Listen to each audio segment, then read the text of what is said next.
தேவனுடைய பிள்ளைகளே, பிசாசு பயங்காட்டுறான். எப்படி பயங்காட்டுறான்? இந்த முத்திரையை நீ அணியாவிட்டால் உனக்கு என்ன இல்லை, இந்த உலகத்தில் வாழக்கூடிய தகுதி இல்லை, நீ வாங்கவும் முடியாது, விற்கவும் முடியாது, எல்லாம் சொல்லி ஆசைவாதத்தை காட்டுறானா? இப்போ நாமளும் பயந்துட்டு உயிர் தான் முக்கியம் அப்படின்னு நிறைய பேர் அங்கே முத்திரை குத்திக்கிறானா? தேவனை தூசிச்சானா? இப்போ நல்லா கவனிங்க, அடுத்து என்ன நடக்குதுன்னு பாருங்களேன். இதுதான் இங்கே ரொம்ப சுவாரஸ்யமான விஷயம். பிசாசுக்கு பயந்து வாழ்ந்துடலான்னு நினைச்ச அந்த கடைசி காலத்து மக்களுக்கு பிசாசு ஒரு பெரிய வஞ்சகங்கிறத என்ன செய்யலை. என்னைக்குமே பாவத்தினால் வருகிற சந்தோஷம், பாவத்தினால் வருகிற வாழ்வு நீடிக்கவே நீடிக்காது. நிறைய இந்த உலகத்தில் என்ன நினைச்சிட்டு இருக்காங்கன்னா, பாவத்தினால நம்ம என்ன பண்ணிடலாம், ரொம்ப ஞானவான், நாங்களாம் ரொம்ப ஞானமாக இருக்கிறோம் பாரு, இந்த கிறிஸ்தவனுக்கு ஞானம் இல்லை, பிழைக்க தெரியாதவன், பிழைக்க தெரியாது, ஏசுன்னு போகிறான், என்னத்துக்காக போகிறான், எப்படிலாம் பேசுவாங்க. அன்னைக்கு இப்படி தான் அவங்களும் பேசியிருப்பாங்க. ஒரு பெரும் கூட்ட ஜனங்கள் முத்திரை இடாமல் ஆண்டதுக்காக வைராக்கியமாக பட்னியும் பசியுமா இருந்திருப்பாங்கல்ல. இப்போ முத்திரை பதிச்ச ஜனங்கள்லாம் என்ன யோசிச்சிருப்பாங்க, யோசிச்சு பாருங்களேன். இந்த கிறிஸ்தவனுக்கு என்ன இல்லை, அறிவே இல்லை, முத்திரையை குத்திக்கிட்டான்னா சோறு கிடைக்க போகுது, வீடு கிடைக்க போகுது, எல்லாம் கிடைக்க போகுது. இவன் ஏசுன்னு போயிட்டு முத்திரையை பதிச்சுக்கலாம கஷ்டப்பட்டுட்டு இருக்கான் பாரு, பிள்ளையெல்லாம் பட்டி போட்டுட்டு இருக்கான் பாரு, எல்லாம் பேசுவான். இவன் ரொம்ப ஞானவான் மாதிரி, அறிவாளி மாதிரி, நாங்கள் முத்திரையை போட்டுட்டு ரொம்ப சந்தோஷமா என்ன பண்றோம், நாங்கள் ஜாலியாக விற்கிறோம், நாங்கள் ஜாலியாக கொள்றோம், எல்லாம் பண்றோம், ரொம்ப ஹாப்பி. ஆனால் வசனம் இங்கே என்ன இருக்கு பாருங்க, 14ஆம் அதிகாரத்தில் 9ஆம் வசனத்தை வாசிங்க. இந்த விஷயங்கள், அதாவது அந்த தேவதூதன் என்ன செய்யறான், ஆண்டவரை தொழுது கொள் என்று சொல்றான் பாத்தீங்களா, அந்த நித்திய சுவிசேஷத்தை அறிவிக்கிறான் பாத்தீங்களா. இது நடந்த பின்பு மூணாவதா ஒரு தூதன் வர்றான், சத்தமிட்டு மிருகத்தையும் அதன் சொரூபத்தையும் வணங்கி தன் நெற்றியிலாவது தன் கையிலாவது அதன் முத்திரையை தரித்து கொள்ளுகிறவன் எவனோ அவன் தேவனுடைய கோபாக்கினையாகிய பாத்திரத்திலே கலப்பில்லாமல் வார்க்கப்பட்ட அவருடைய உக்கிர கோபமாகிய மதிவை குடித்து பரிசுத்த தூதர்களுக்கு முன்பாகவும் ஆட்டுக்குட்டியானவருக்கு முன்பாகவும் அக்னினாலும் கந்தகத்தினாலும் முத்திரையை குத்திட்டு ஜாலியா வாழ்ந்துடலாம், சந்தோஷமா வாழ்ந்துடலாம், பிசாசு கொடுக்கிற இன்பத்தோடு வாழ்ந்துடலாம் அப்படின்னு நினைச்ச இந்த மக்கள் கூட்டத்துக்கு அடுத்த அதிகாரத்திலே வேதம் சொல்லுது பார்த்தீங்கன்னா, சடுதியிலே அவருடைய ஆபத்து என்ன செய்யுமா, ஆண்டவர் துன்மார்கனை சடுதியிலே கொண்டு வந்து என்ன செய்வாரு, திடீர்னு வரும் அவனுக்கு ஆபத்து. எல்லாம் ஏமாத்தி எல்லாம் பண்ணி ரொம்ப ஞானமா எல்லாம் பண்ணிட்டோம், இனி நம்ம வாழ்க்கை ராஜாதான் அப்படின்னு நினைக்கிற நேரத்தில் கர்த்தர் சடுதியாய் ஆபத்தை கொண்டு வந்து என்ன செய்வாரு, நிப்பாட்டுவார். இந்த உலகத்தையே ஆட்டி படைச்ச பெரிய பெரிய மனிதர்கள்லாம் ஒரு இமைப்பொழுதில் என்ன பண்ணிட்டாங்க, செத்து போய்விட்டாரு. மாவீரன் அலெக்சாண்டர், உலகத்தையே தன் கைவசப்படுத்திய ஒரு மனிதன், எல்லாம் என் கைக்குள்ள வந்துருச்சுன்னு கொக்கரித்த அந்த மனிதன் சடுதியிலே என்ன செஞ்சிட்டான், எதிர்பார்க்கவே இல்லை, செத்து போயிட்டான், பறிச்சிட்டான். நெப்போலியன், ஹிட்லர், முசோலினி, இவர்களெல்லாம் பாருங்களேன், உலகத்தையே ஆட்டி அசைத்தவர்கள் இவர்களெல்லாம். ஆனா இவர்களுடைய அழிவு சடுதியில என்ன செஞ்சிச்சு, வந்தது. வாழ்ந்து விடலாம், பாவத்திலே இருந்து எல்லாவற்றையும் சம்பாதித்து லகித்து விடலாம் என்று நினைக்கும் போது கர்த்தருடைய நியாய தீர்ப்பு அவர்கள் மேல் எப்படி வருதா, சடுதியிலே திடீரென்று வருகிறது. நெற்றியிலே முத்திரை குத்தின அந்த 666 முத்திரைகளை தரித்து கொண்ட அத்தனை பேருக்கும் தேவனுடைய உக்கிர கோபம் அவர்கள் மேல் என்ன செய்து வருது. அதை கவிதை நடையில் அழகா இங்க வெளிப்படுத்தியிருக்காரு பாருங்க. நிறைய வார்த்தைகள் கவிதை நடையில் வரும். அந்த வசனம் எப்படி இருக்கு பாருங்க. ஆண்டவர் தன் கோபாக்கினை எப்படி வெளிப்படுத்துறாருன்னா, கலப்பில்லாமல் வார்ப்பிக்கப்பட்ட மது போல அதை வர்ணிக்கிறார். அப்படிதானே? அப்படின்னா என்ன அர்த்தம்? தண்ணி கலக்காத சாராயம், ராவா. ராவா நிறைய பேர் இந்த ராவா அடிக்கிறது நம்ம கெத்தா மக்கள் மண்ணில். போன மாதத்தில் ஏதோ ஒரு ஃபங்க்ஷனுக்கு 2 இளைஞர்கள் சேர்ந்து பீர் பாட்டில் யாரா அதிகமாக குடிக்கலாம் அப்படின்னு போட்டி போட்டு குடிச்சிருக்கிறாங்க. ஒருத்தன் 12 பாட்டிலோ, ஒருத்தன் 14 பாட்டிலோ. 2 பேரும் அப்படியே சந்தோஷமாக மிதந்துருக்குறாங்க பாவத்தில். ஒருத்தன் நான் 14 குடிச்சிட்டேன் சந்தோஷமாக அப்படியே ஆயின்னு சிரிச்சா மகிழ்ந்துருக்கிறான். கொஞ்ச நேரத்தில் அந்த 14 பாட்டில் குடித்தவன் செத்து போயிட்டான், அந்த சுருண்டு விழுந்து. இந்த 12 பாட்டில் குடித்தவன் இதை பார்த்துக்கிட்டே இருந்தான். பார்த்தீங்களா, இவன் அப்படியே இவன் இருந்து இவனையும் செத்து போயிட்டான். 2 பேருமே ஸ்பாட்லேயே அவுட்டு. பாவம் இப்படிதான் ஒரு மனிதனை கொல்லும். பாவத்தின் சம்பளம் மரணம். நெற்றியிலே முத்திரை தவித்து, நெற்றியிலே சாத்தானுடைய முத்திரையை தரித்து நாங்கள் சந்தோஷமா இருக்கிறோம், நீங்களாம் அறிவில்லாதவங்க அப்படின்னு சொல்லிக்கிட்டு கொக்கரித்து கொண்டிருந்த அலைந்த ஜனத்துக்கு ஆண்டவர் ஒரு சடுதியில் என்ன செய்யற நியாயத்தீர்ப்பை கொண்டு வர்றார். ஆண்டுடைய கோபத்தை விளக்கும்படி இந்த வார்த்தை அப்படி வர்ணிப்பா எழுதப்பட்டிருக்குது. கலப்பில்லாம ஒரு கோபத்தில் பாருங்க, நம்ம பெற்றோர்கள் நம்ம கோபப்படுவோம் பார்த்தீங்களா, அந்த கோபம் கலப்புள்ள கோபம். எப்படி சரக்கில் தண்ணி கலக்கிறோமோ, சரக்கில் தண்ணி கலந்து அரைக்கும் போது ரொம்ப எரிச்சல் இருக்காது, அது விஷம்தான். இருந்தாலும் கொஞ்சம் தண்ணி கலக்கும் போது ஸ்லோ பாய்சனாக என்ன செய்யும், ஸ்லோ பாய்சனாக போகும், அவ்வளோதான். பெற்றோர்கள் நம்ம கோபப்படும் போது பார்த்தீங்களா, அதில் கொஞ்சம் பிள்ளைகள் மேலே அக்கறை இருக்கும், அன்பு இருக்கும். அடிக்கும் போதே எப்படி அடிப்போம், ரொம்ப பார்த்து பார்த்து பார்த்து என்ன செய்வோம். ஆண்டவரும் தம்முடைய பிள்ளைகளை இப்படி சிரிச்சிக்கிறார். தண்ணி கலந்து அது ஒரு உருவகம். நீங்கள் இதை தவறாக எடுத்துக்கொள்ள, இதை ஒரு புரிதும்படியாக ஒரு உருவகமாக வேதாகமம் இதை என்ன செய்யுது, ஒரு கவிதை நடையிலே விளக்குகிறது. பெற்றோருடைய கோபமெல்லாம் பார்த்தீங்கன்னா இந்த மாதிரி கோபமாக அனலாக கோபம் வரும். அந்த கோபம் என்பது சரக்கு மாதிரி தான். ஏன்னா கோபம் நிறைய அழிவுகளை என்ன செய்யுது, சரக்கு எப்படி அழிவுகளை உண்டாக்குதோ, கோபமும் பல இடங்களிலே மனிதனுடைய சமூகத்தினுடைய பேரழிவுகளுக்கு கோபம் என்ன செய்யுது, காரணமாக இருக்குது. ஒரு மனிதனுடைய கோபம் ஒரு பெரும் கூட்ட ஜனத்தை அழித்திருக்கிறது. ஒரு மனிதனுடைய கோபம் பார்த்துருக்கீங்களா? இலங்கையில் கொத்து கொத்தாக இனப்படுகொலை நடந்ததே, ஒரு மனிதனுடைய கோபம் அது பாதித்து என்ன செஞ்சு பல ஆயிரக்கணக்கான மக்கள் கொத்து கொத்தாக மடித்தார்கள். ஹிட்லருடைய ஒரு மனிதனுடைய கோபம் உலகத்தினுடைய லட்சோப லட்ச ஜனங்கள் என்ன செய்தார்கள், மரித்து போனார்கள். கோபம் அழிவை உண்டாக்கும். அதனால தான் அந்த அழிவை உண்டாக்குற சாராயத்துக்கு ஒப்ப கோபம் பேசப்படுகிறது.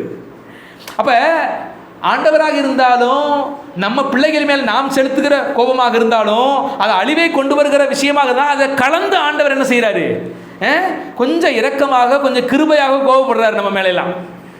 ஆனா தேவனுடைய நியாய தீர்ப்பின் கோபம் எப்படி இருக்குதுன்னா, அது கலப்பில்லாத கோபம், அது உக்கிர கோபம், அது பயங்கரமாக என்ன செய்யும், ஒரு மனிதன் மேல வந்துச்சுன்னா தப்பிடவே முடியாதவன். அது அக்கினிமயமான கோபம் என்று வேதம் சொல்கிறது.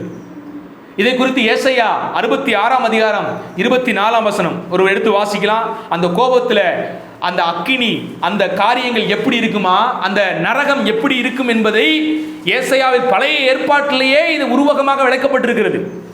நல்லா கவனிங்க. நரகத்திலே இன்னும் யாரும் போடப்படவில்லை என்றாலும் பழைய ஏற்பாட்டு காலத்திலே அந்த தேவனுடைய கோபம், அந்த கோபத்தின் நிமித்தமாக நரகம் அவர்கள் தள்ளப்படுகிறார்கள். அந்த நரக வேதனை எப்படிப்பட்டது என்பதை அழகாக பல வசனங்கள் விளக்குகிறது. வாசியுங்கள். அவர்கள் வெளியே போய் எனக்கு விரோதமாய் பாதகம் செய்த மனிதருடைய பிரேதங்களை பார்ப்பார்கள். அவர்களுடைய பூச்சி சாகாமலும் அவருடைய அக்கினி அவியாமலும் என்ன செய்யுமா. நல்லா கவனிங்க, இது முக்கியமான வார்த்தை. அவங்க பூச்சி சாகாதான், அவருடைய அக்கினி அவியாதான். அப்படின்னா என்ன அர்த்தம்? இப்போ ஒரு புழு உங்க சரீரத்தில் ஒரு புண் ஏற்பட்டு பூச்சி இருக்கு, பூச்சி பிடிச்சி போச்சுன்னு வச்சுங்களேன், அந்த பூச்சி சாகாம 24 மணி நேரமும் உங்க உடம்ப போட்டு நோண்டிக்கிட்டே இருந்தா அப்படி இருக்கும். யோசிச்சு பாருங்க. இதை முற்றின புற்றுநோய் என்று சொல்லலாம். முற்றின புற்றுநோய் அது என்ன தெரியுமா, கொஞ்சம் கொஞ்சமாக உங்கள் உடம்பை தின்னுக்கிட்டே இருக்கும். புற்றுநோய் கூட ஒரு குறிப்பிட்ட நாளுக்கு அப்புறம் மனுஷன் என்ன செஞ்சிடும், கொண்டு போயிடும். ஆனால் நரகாக்கினையை குறித்து வேதம் சொல்கிறது, அந்த பூச்சி நித்திய காலமாக சாகாதான், அது உடம்ப நோண்டிக்கிட்டே இருக்கும். உங்களுக்கு எப்படி இருக்காது, அந்த அக்கினி அவியாதான். ஒரு நெருப்புக்குள்ள ஒரு விரலை வெட்டிட்டு சுடும்போது நம்ம என்ன செய்யறோம், என்ன வேகம் கேட்குறீங்க, மின்னல் கூட தோத்து போயிடும். மின்னல் அடிக்கிற வேகத்தை விட ஒரு நெருப்பின் மேல கையை வச்சிட கை எப்படி இருக்குது, டப்புன்னு அப்படி எழுப்பும் பாருங்க. பா என்ன ஸ்பீடு. தங்களை பாதுகாத்துக் கொள்றதுக்கு அவ்வளவு தீவிரமாக நம்ம என்ன செய்கிறோம். ஆனால் நரக அக்கினி என்பது அது எப்பவுமே எரிந்து கொண்டிருக்குமா. எப்படி இருக்கு யோசிச்சு பாருங்களேன்.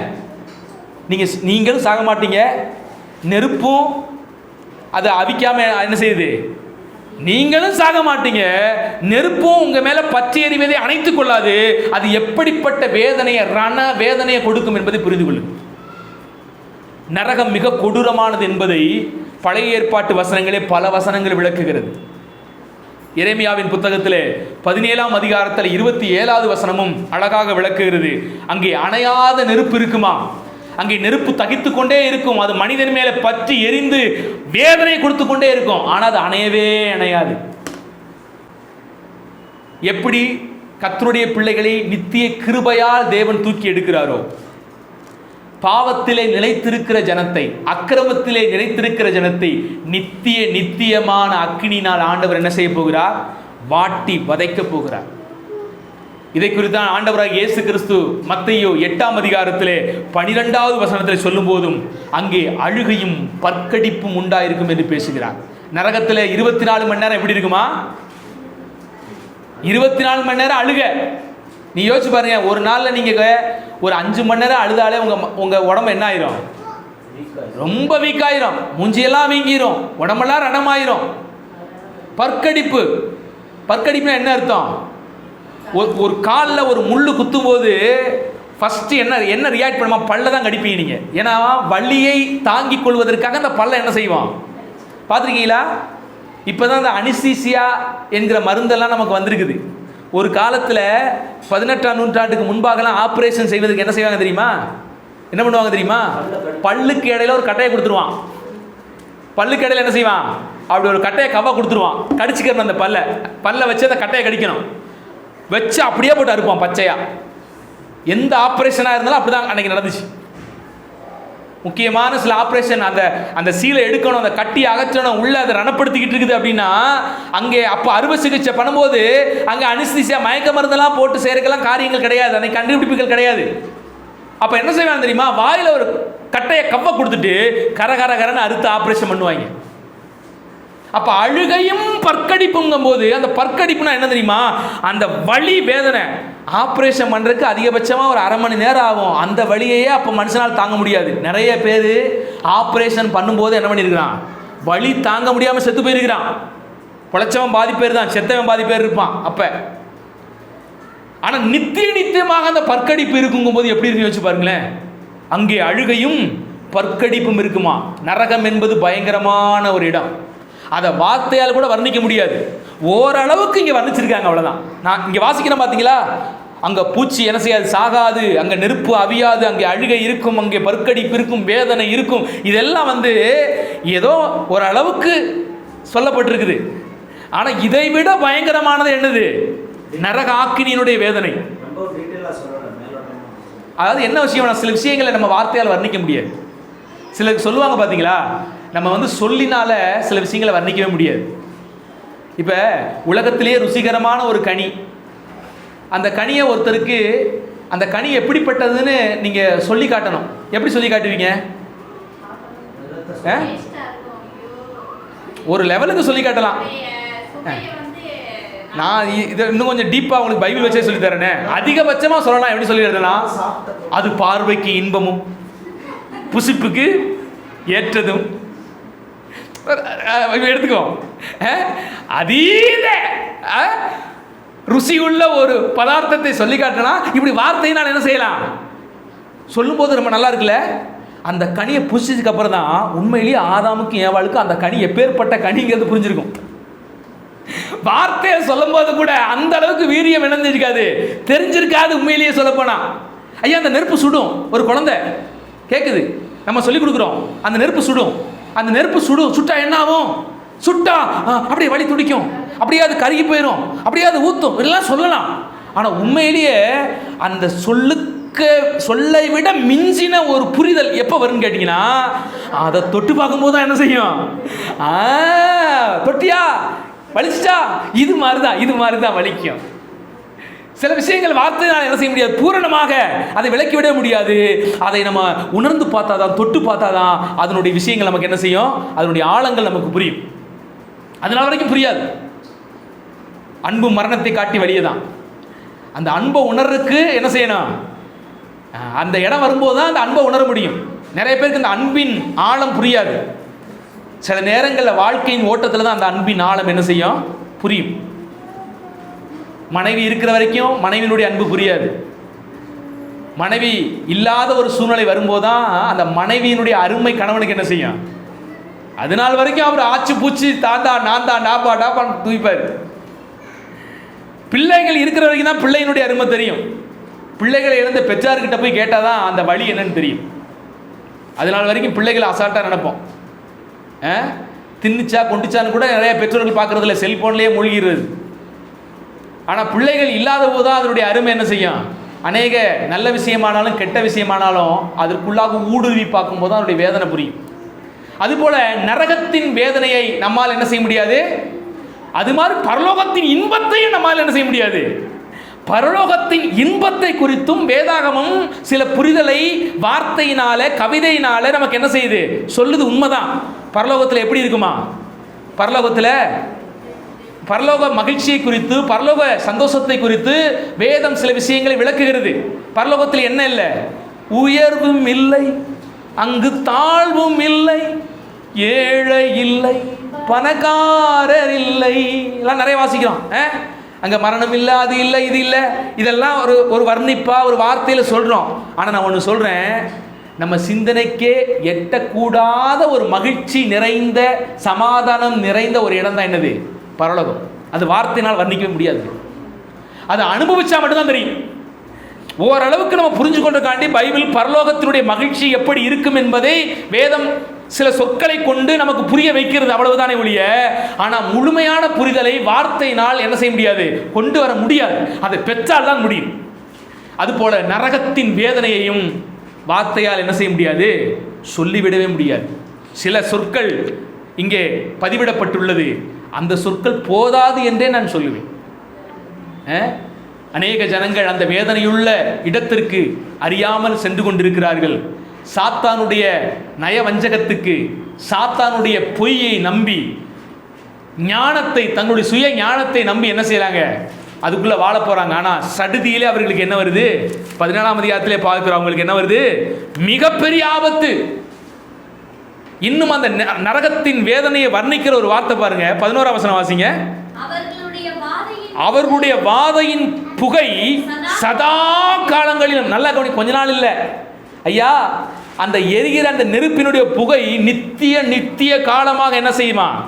எரிந்து கொண்டே இருக்குது. அடுத்து மிருகத்தையும் அதன் சொரூபத்தையும் வணங்குகிறவர்களுக்கும் அதனுடைய நாமத்தின் முத்திரையை தரித்துக் கொள்கிறவர் எவனும், இது ஒரு முக்கியமான வார்த்தை, இரவும் பகலும் இளைப்பாறுதலே இல்லை.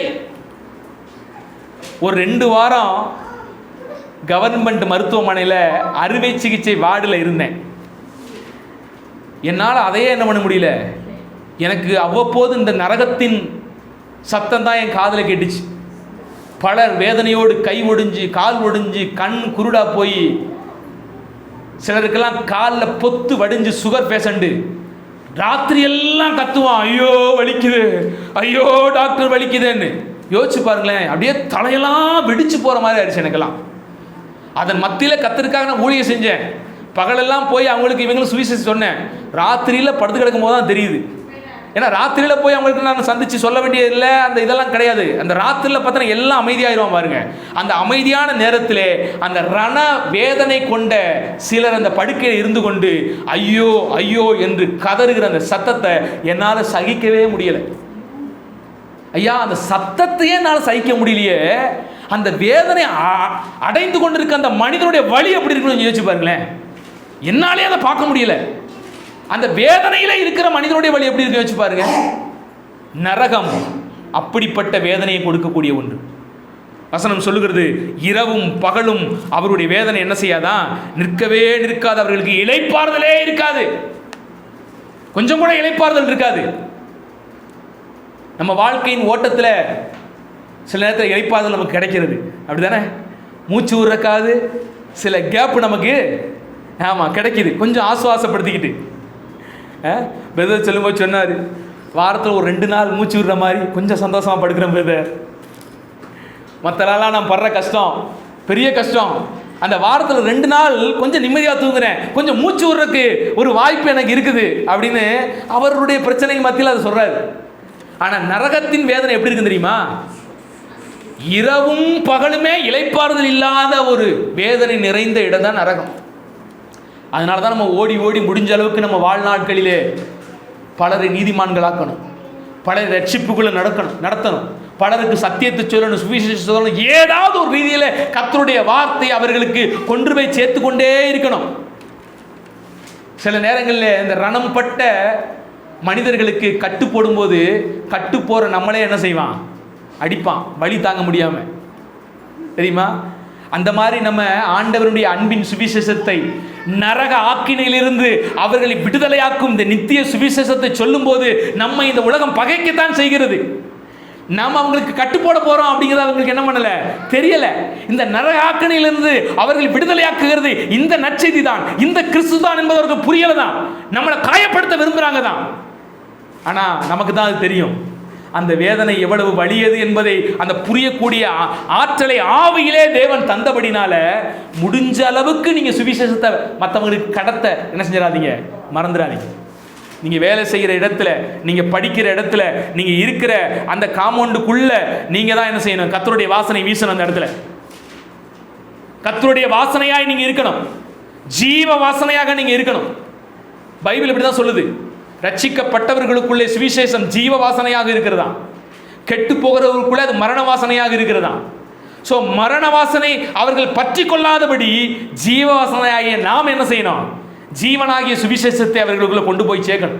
முடிஞ்ச அளவுக்கு ஏதோ ஒரு ரீதியில் எந்த வாசலெல்லாம் திறக்கப்பட்டு இருக்கிறதோ அந்தந்த வாசலுக்குள்ளாம் சென்று அவர்களை நரகாக்கினியிலிருந்து இழுத்து விட, பயத்தோடு அவர்களை ரட்சித்து அக்கினியிலிருந்து தூக்கிவிட நம்ம ஒரு காலம் என்ன செய்யக்கூடாது? மறந்துடக்கூடாது. இந்த விஷயத்தில் நீங்க சோர்ந்துடவும் கூடாது. தேவனுடைய பிள்ளைகளே, சோர்ந்துடாதீங்க. இல்லையா, சுவிசேஷத்தை சொன்னா அவன் திட்டான், அசிங்கமா பேசுறான், பகைக்கிறான், பரவாயில்லையா, தாங்கிக் கொள்ளுங்கள், தாங்கிக் கொள்ளுங்கள்.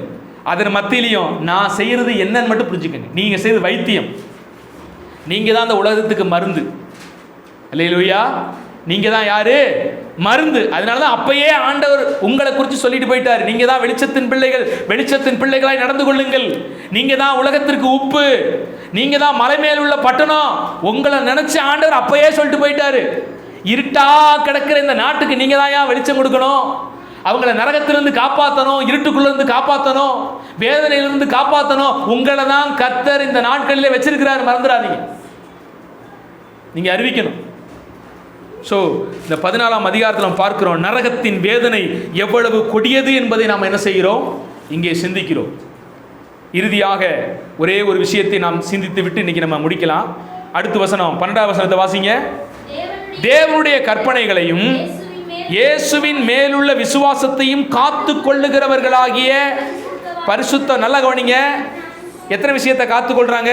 முக்கியமா அந்த இறுதி காலத்திலே இருக்க போகிற பரிசுத்தவான்கள் 2 விஷயத்தை என்ன செய்யறாங்க? அவங்க மாத்திரமல்ல, சபையாகிய நாமும் இந்த விஷயத்தை காத்துக்கொள்ளணும். ஒன்று என்னது? தேவனுடைய கற்பனையை காத்துக்கொள்ளணும். அடுத்து இயேசுவின் மேலுள்ள விசுவாசத்தை காத்துக்கொள்ளணும். இந்த 2 காரியத்தின் மேல தான் பிசாசு அதிகமான தாக்கத்தை வைக்கிறான்.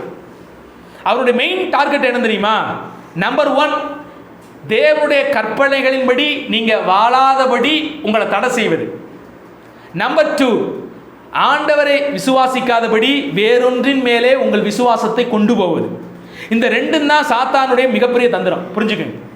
இந்த 2ஐயும் நீங்க காத்துக்கிறணும். இந்த 2 கண்களை போன்றது. இந்த 2ல ஒன்று போனுச்சுனாலும் ஒற்றை கண் மாதிரி ஆயிரும். அதனால சொல்லுவேன், விசுவாசம் இல்லாத கிரியை, கிரியை இல்லாத விசுவாசம் செத்தது. ஒருவன் வந்து உங்ககிட்ட, என்கிட்ட விசுவாசம் இருக்குது, உங்ககிட்ட கிரியை இருக்குது, 2 பேரும் ஒன்னா, அப்படிலாம் கிடையாது. 2மே இருக்கணும். விசுவாசம் இருக்கணும், கிரியை இருக்கணும். கர்த்தருடைய பிள்ளைகள் ஆண்டவராக இயேசு கிறிஸ்து விசுவாசிக்கணும், இயேசுவின் வார்த்தையிலையும் நடக்கணும். சிலர் வந்து விசுவாசத்தை மட்டும் தூக்கி பிடிப்பான், தேவனுடைய வார்த்தையின்படி நடக்கிறதை 3ஆம் தரமாக மாற்றுவான். அதெல்லாம் தேவையில்லைங்கிற மாதிரி போதிப்பான். ரொம்ப தவறு, இது டேஞ்சர், நல்லா கவனிச்சுக்கங்க. சுவிசேஷத்தினுடைய முக்கியமான திறவுகள் இந்த ரெண்டும். ஒன்று கிறிஸ்துவை விசுவாசிப்பது, இரண்டாவது கிறிஸ்துவின்படி வாழ்வது. நீங்க பரிசுத்தமா வாழும்படி தான் அழைக்கப்பட்டிருக்கிறீங்க, நீதி செய்யும்படி தான் அழைக்கப்பட்டிருக்கிறீங்க. நீங்க இயேசு கிறிஸ்துவை விசுவாசித்தோம் என்று சொல்லியும் தேவனுடைய வார்த்தையின்படி வாழாவிட்டால் தேவன் அதை ஒரு நாளும் என்ன செய்ய மாட்டாரு. இதே தான் இஸ்ரவேல் ஜனங்கள் செஞ்சாங்க. இஸ்ரவேல் ஜனங்களை பார்த்து ஆண்டவர் வச்ச குற்றச்சாட்டு என்ன? நீங்க வாயில என்கிட்ட சேர்றீங்க, உங்க இருதயமும் என்னை விட்டு தூரமா இருக்கிறது. நீங்க என் வார்த்தையை நம்புறீங்க, விசுவாசிக்கிறீங்க, எல்லாம் பண்றீங்க, ஆனா அந்த வார்த்தையின்படி வாழ மாட்டேங்கிறீங்களே. உங்ககிட்ட நான் என்னத்தை கேட்கிறேன்? என் வார்த்தையை கொஞ்சம் கை கொண்டு வாழு அப்படின்னு தானே உன்கிட்ட கேட்கிறேன். அப்படின்னு தான் ஆண்டவர் கேட்கிறாரு. புதிய ஏற்பாட்டிலும் ஆண்டவராக இயேசு கிறிஸ்து சொல்றாரு, என் வார்த்தையை நீங்க ஏன் கை கொள்ள மாட்டீங்க? நானே அவர், என்னை அறிந்து கொள்ளுங்கள், என் வார்த்தைக்கு செவிசாயுங்கள் என்று ஆண்டவர் சொல்றாரு. என் நாடுகளில் என் சத்தத்துக்கு செவிசாய்க்கும். சில ஆள்லாம் இருக்கிறான், நான் இயேசுநாதர் ஆடுன்னு சொல்லிக்கிடுவான், ஆனால் இயேசுநாதர் வார்த்தைக்கு செவிசாய்க்கவே மாட்டான். ஐயா, இயேசுநாதர் ஆடாக நீங்க இருக்கலாம், ஆனால் இயேசுநாதருடைய சத்தத்துக்கு நீங்க செவிசாய்க்கிறனா எங்கேயாவது போய் சிக்கிக்கிறீங்க. மீட்க முடியாத வில்லன் கிட்ட, மீட்க முடியாதபடி நீங்க கொண்டு போய் பிசாசு கிட்ட என்ன பண்ணிருக்க முடியும்? சிக்கிக்கொள்ளவும் வாய்ப்பு இருக்குது. அதனாலதான் மீட்கப்பட்டவர்கள் தேவனுடைய வார்த்தையில் என்ன செய்யணும்? நடக்க ஒரு நாளும் மறந்துடக்கூடாது. தேவனுடைய பிள்ளைகளே, இந்த ரெண்டு கண்களை போன்றது. விசுவாசத்தை காத்துக்கொள்ளணும், தேவனுடைய கற்பனைகளை என்ன செய்யணும்? காத்துக்கொள்ளணும். கடைசி நாட்களில் இருக்கிற அந்த கொஞ்ச ஜனம், இயேசுவுக்கு சாட்சியாக இருக்கிற ஜனம், இந்த ரெண்டு விஷயத்தை என்ன செய்கிறது? காத்துக்கொள்ளுகிறது என்று பார்க்கிறோம். முக்கியமா கீழே உள்ள வசனம் என்னன்னா, இதிலே பொறுமை என்ன செய்யுமா? அடுத்து லாஸ்டா அந்த 12வது அதிகாரத்திலே இறுதி வாக்கியம் சொல்லுகிறது, பரிசுத்தவான்களுடைய பொறுமை இதிலே மிக அவசியமான ஒன்று. இந்த நாட்களிலே பொறுமை, பொறுமை நல்லா கவனிங்க. பொறுமை உங்களுக்கு பூரணமாய் இருக்க கடவுது. பிசாசு பல விஷயங்களை செஞ்சாலும் பொறுமையா இருக்கிறதா என்ன அர்த்தம்?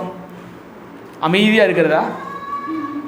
ஒரு ரீதியில பொறுமை என்கிறதுக்கு, பொறுமை என்கிறதுக்குள்ள நிறைய சத்தியங்கள் இருக்குது. பொறுமை என்பதில் நிறைய சத்தியங்கள் இருக்குது. ஒன்று அமைதியாக இருக்கிறது. அமைதியாக இருக்க வேண்டிய இடத்துல தாவீது மாதிரி, நான் பேசாமல் ஊமையனை போல அப்படின்னு சில இடத்துல இருக்கணும் தான். அதனால் எல்லா இடத்துலையும் பேசாமல் என்ன செஞ்சிடக்கூடாது. பொறுமை என்கிற வசனத்தை நாம் ரொம்ப ஆழமாக சிந்திக்கணும். பொறுமை என்பது பேசாமலேயே இருந்து விடுகிறதை பொறுமை என்று சொல்லவில்லை. அப்படின்னா எப்போ பார்த்தாலும் பேசிக்கிட்டே இருக்கலாமா? அது கிடையாது. பொறுமை என்கிற அந்த சத்தியத்துக்குள்ளே சில இடங்களிலே நீங்கள் பேசாமல் இருக்க வேண்டும். அந்த இடத்துல என்ன செய்யுங்க? பேசாமல் இருந்துருங்க. இயேசுநாதனுக்கு ரோல் மாடல். சில இடத்துல ஆண்டவர் பாருங்களேன் பேசவே மாட்டார். சில இடத்துல மாறுத்தரம் ஒன்றும் சொல்லவில்லை அவர் அப்படின்னு பைபிளில் வாசிப்போம். பல இடங்களில் மாறுத்தரம் என்ன செய்கிறாரு? கொடுக்கிறார். பல இடங்களில் ரொம்ப ஷார்ட்டாக என்ன செய்கிறாரு? மாறுத்தரம் கொடுக்கிறார். சில இடங்களில் ரொம்ப ஷார்ட்டாக மாறுத்தரம் கொடுக்க கற்றுக்கறணும். சில இடங்களில் மாறுத்தரமே சொல்லாமல் மௌனமாக இருந்துறது ரொம்ப நல்லது. சில இடங்களில் டீட்டெயிலாக என்ன செய்யணும்? அப்போ பொறுமை என்கிறதுக்குள்ளே இது அடங்கும். ஆனால் பைபிளில் இந்த இடத்துல பொறுமை என்பது இன்னும் அநேக சத்தியங்களை உள்ளடக்கக்கூடிய சொல்லாக இருக்கிறது. பொறுமை என்பது என்ன? பொறுமை என்பது சகிப்புத்தன்மையை வெளிப்படுத்தக்கூடிய ஒரு சொல். பொறுமை என்பது என்ன? சகிப்புத்தன்மை. உண்மையிலேயே அந்த கடைசி நாட்களிலே மகா உபத்திரவத்தின் காலத்திலே அந்த ஜனங்களுக்கு என்ன தேவை? அதிகமாக சகித்து கொள்ளுகிற தன்மை தேவை. கொஞ்சம் உணர்ச்சி வசப்பட்டோம்னா, கொஞ்சம் அந்த சகிப்புத்தன்மை விட்டு தாண்டி போயிட்டோம்னா நாமும் விழுந்து போக நிறையா. பிசாசு எப்போவுமே என்ன செய்ய தெரியுமா? நம்முடைய சுயத்தில் கை வைப்பான். நம்ம ஊரெல்லாம் சொல்லுவாங்களே, நீ ஆம்பளையா இருந்தா வந்து பாடுறா, ஆம்பளையா இருந்தா வந்து பார். அந்த மாதிரி பிசாசு நம்முடைய சகிப்புத்தன்மைக்கு என்ன செய்வான்னா ஒரு செக் வைப்பான். நம்ம அந்த இடத்துல எமோஷனலாக தூண்டி விடப்பட்டு நம்ம பொறுமையை இழந்து ஏதாவது தப்பு செஞ்சிட மாட்டோமா? ஏதாவது பாவம் செஞ்சிட மாட்டோமா? கொஞ்சம் வலிக்கு வந்துட மாட்டோமா? அப்படிங்கிற மாதிரி பிசாசு என்ன செய்வான்? ரொம்ப டிக்கா. அப்போ இந்த இடத்துல பொறுமை என்கிற சொல் என்னன்னா, அதீதமான சகிப்புத்தன்மை நமக்கு தேவை. ஏன்னா அந்த நாட்களில் நீங்கள் நல்லதான் நினைப்பீங்க, நல்லதான் செய்வீங்க, நல்லதான் எல்லாம் பண்ணுவீங்க. ஆனால் அந்த நல்லதை புரிந்து கொள்ளாத கூட்டம் தான் நிறைய பேர் இருப்பாங்க. அப்போ உங்களுக்கு என்ன வேணும்? ரொம்ப பொறுமை வேணும், ரொம்ப சகிப்புத்தன்மை வேணும் உங்களுக்கு. நம்ம குடும்பத்துக்குள்ளேயே நீங்கள் சகிப்புத்தன்மை இல்லாமல் போச்சு நிறைய இடங்களில். சபையில் சகிப்புத்தன்மை இல்லை. ஒருவர் பேசின ஒரு வார்த்தைகளை சகித்து போகிற ஒரு தன்மை இல்லை. சரி, சகோதரர் சகோதரி ஏதாவது நினைப்பாங்க, நம்ம இந்த வார்த்தை பேசக்கூடாது என்று கட்டுப்படுத்தி கொள்ளக்கூடிய அந்த சகிப்புத்தன்மை கூட இல்லை.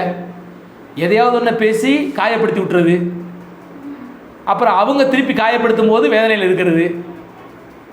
அருமையானவர்களே, யாரும் யாரையும் தேவையில்லாமல் காயப்படுத்தி சகிப்புத்தன்மை தேவை. சில நேரங்களில் எதர்ச்சியாக சில வார்த்தைகளை அவங்க சொல்லிவிட்டா கூட அதை பொறுத்து கொள்ளுங்கள். கொஞ்சம் நான் சொல்ல வர்றது உங்களுக்கு புரியுதுங்களா? சில நேரங்களில் பேச்சுவாக்கில் சில வார்த்தைகள் சிலருக்கு வந்துவிடும். அதை கொஞ்சம் பெருந்தன்மையோடு நம்ம என்ன செஞ்சுக்கணும், சகிச்சுக்கொள்ளணும். சில நபர்கள் சகிச்சுக்கொள்ள முடியாது சிலர்கிட்டலாம். அந்த இடத்துல நம்ம எல்லாத்தையும் மனுமண்ட மாதிரி சகிச்சுக்கிட்டு தான் போகணுங்கிற சில நேரங்களில் அவங்களுக்கு எப்படி புரிய வைக்கணுமோ அப்படி என்ன செய்யணும். நாங்கள் உங்களை பகைக்க தேவையில்லை, நாமளும் அவங்க மாதிரி மாற தேவையில்லை. ஆனால் அதுக்கு சில ட்ரீட்மெண்ட் இருக்குது. அந்த ட்ரீட்மெண்ட் மாதிரி நம்ம நடந்துக்கிட்டாலே போதும், அவங்களுடைய மதியினத்தை நான் புரிய வைக்கலாம். ஒரு சின்ன உதாரணம் சொல்கிறேன். அடிக்கடி என்னுடைய நம்பருக்கு சென்னையிலேருந்து ஒரு சகோதரன் எனக்கு ஃபோன் பண்ணி பேசிக்கிட்டே இருப்பார். நிறைய சமயங்களில் பைபிளில் இருக்கிற சில வசனங்களுக்கு விளக்கம் கேட்பார் அவர். நான் எப்போவுமே இந்த பைபிள் வசனத்துக்கு விளக்கத்தை கேட்கிறவர்களை நான் தடை செய்வதில்லை. எப்போது ஃபோன் செய்தாலும் உடனே எடுத்து பேசுவேன். ரேராக தான் சிலருடைய ஃபோன் காலை நான் அட்டன் பண்ணாமல் மறுத்து விடுவேன்.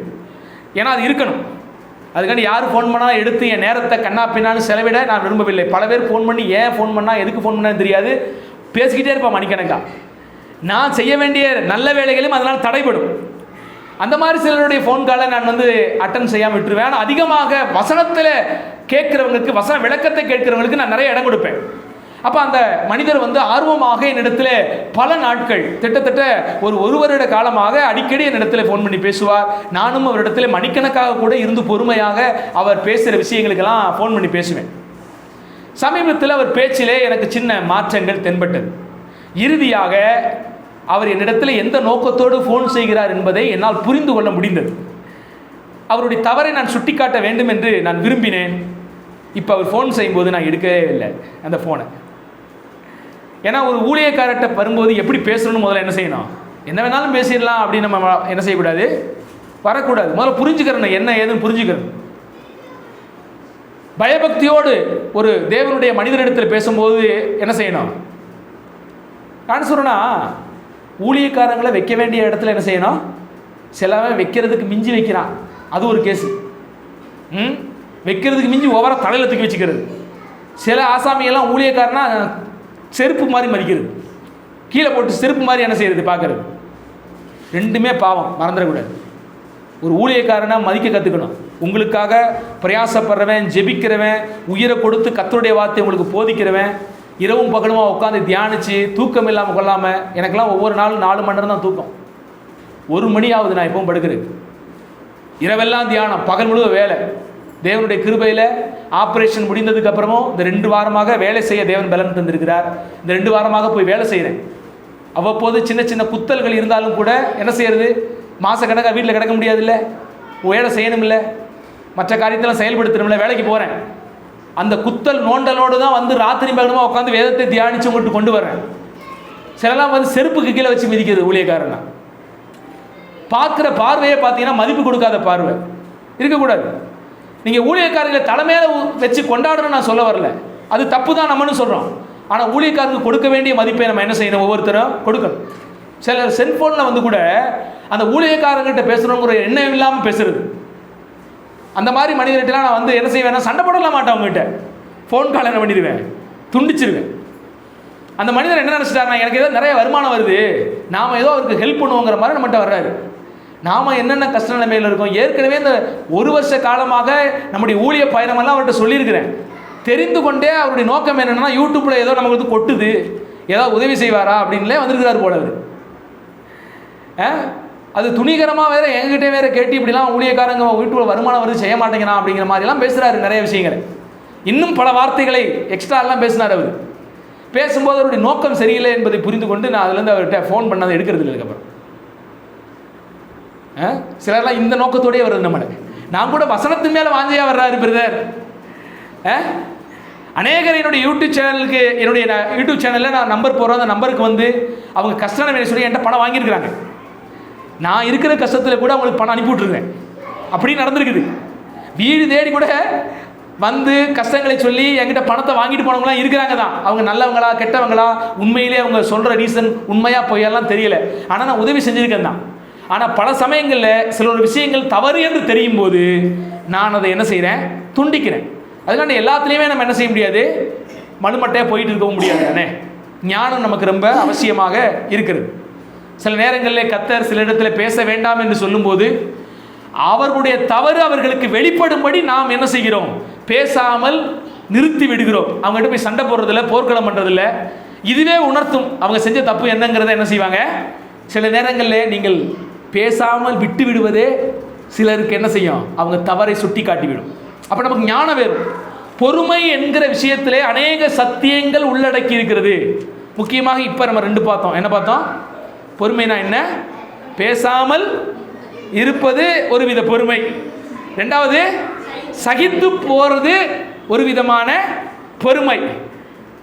அதனால எல்லாத்துலேயும் சகிச்சு போகணுமா அப்படி நீங்கள் இருக்கக்கூடாது. எப்போவுமே பேசாமல் இருக்கணும் அப்படிங்கிறத எடுக்கக்கூடாது. அப்போ எந்த இடத்துல எப்படி அப்படிங்கிற ஒரு சத்தியத்தின் அடிப்படையிலே இந்த பொறுமையை நாம் என்ன செய்யணும், கடைபிடிக்க வேண்டிய ஒரு சூழலிலே நாம் இருக்க வேண்டும். அப்போ அன்றைய பரிசுத்தவான்களும் பொறுமையை காத்து கொண்டது போல நம்முடைய வாழ்க்கையிலும் கூட தேவன் நம்மிடத்தில் எதிர்பார்ப்பது என்னது, பொறுமை என்பதை மறந்துவிடக்கூடாது. இன்னும் இந்த பொறுமையில் இருக்கிற அநேக சத்தியங்கள் இருக்கிறது. நான் அடுத்த வாரத்தில் நம்ம பொறுமையில் இருக்கிற மற்ற சத்தியத்தையும் கூட தொடர்ந்து வெளிப்படுத்துகிற விசேஷத்தில் இருக்கிற மற்ற காரியத்தையும் நம்ம ஆழமாக என்ன செய்வோம், ஊடுருவி அறிந்து கொள்வோம். கர்த்தர் நம்ம என்ன செய்யட்டும், ஆசீர்வதிக்கட்டும். தேவன் தாமே உங்களை ஆசீர்வதித்து உங்களை சகல சத்தியத்துக்களும் நடத்துவாராக. God bless you. நம்ம ஜெபிக்கலாம்.